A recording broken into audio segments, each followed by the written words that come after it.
Ultimi allenamenti prima della Pirano-Venezia, 19 luglio traghetteremo le imbarcazioni e il 20 luglio, sabato mattina, faremo la traversata, 100 km, circa 10 ore. Speriamo che le condizioni del vento siano favorevoli e non contrarie, un bel vento di bora sarebbe l'ideale.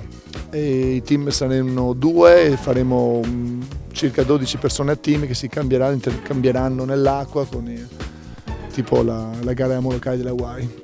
Ancora una volta questa classica traversata dell'antica rotta del sale che collega le Saline Pirano al magazzino Sale di Venezia sarà celebrata durante poi la festa Redentore a Venezia tutti insieme.